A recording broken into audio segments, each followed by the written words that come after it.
I'm going to need y'all's help with this one. I'm so honored and super excited that I get to preach at the American Fellowship of Cowboy Churches teen camp coming up this summer. It'll be 4 nights. It's going to be amazing. The topic or the theme for the camp is rooted, and it comes from Colossians chapter 2, verse 7. I was down there with the staff this past weekend. I just kind of stopped in and got to meet a few of them, and the camp director took me around and showed me like some renovations they did over the summer, and over the winter to get ready for the summer. And the doors that we opened, all the counselors were out doing different things like scavenger hunts and stuff. And every door we opened to look in the rooms, he was showing me how they painted and decorated. All of them's Bibles were laying out, guitars where they'd been worshiping at night.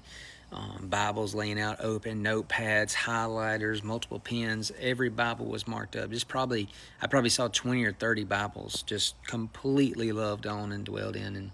And man, I'm going to tell you right now that challenged me and inspired me. It gave me a lot of hope to see these kids like they're committing their time, their energy, and their efforts to serve and lead these kids this summer.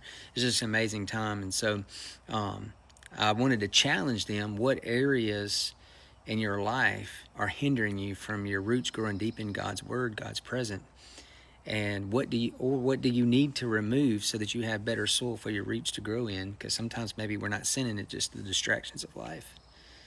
And then what steps are you taking, actively taking, so you can be more obedient and growing roots? And so, man, I felt really convicted. I challenged him, and I ended up challenging myself. I was like, man, I spent a lot of time on this app and getting caught up in geopolitical stuff and things going on with the business. And before you know it, man, I haven't been in the Word like I should. And so by challenging him, I challenged myself. And so I want to ask y'all, what are you doing? What steps are you taking to have deeper roots in God's Word, so that when the storms of life comes, not only can you stand firm against the attacks of the enemy, but also be that fruit bearer to those around you? It's not just about standing firm. It's also about producing fruit for the kingdom, for God's glory. And so many times we let this world entangle us with our thoughts by distractions. And man, I'll tell you, I was convicted, but I was so encouraged to see those kids. So I'm going to ask y'all, please pray for this camp. Pray for the kids that are coming through. It starts on June the 19th, and it's going to run for basically 2 weeks.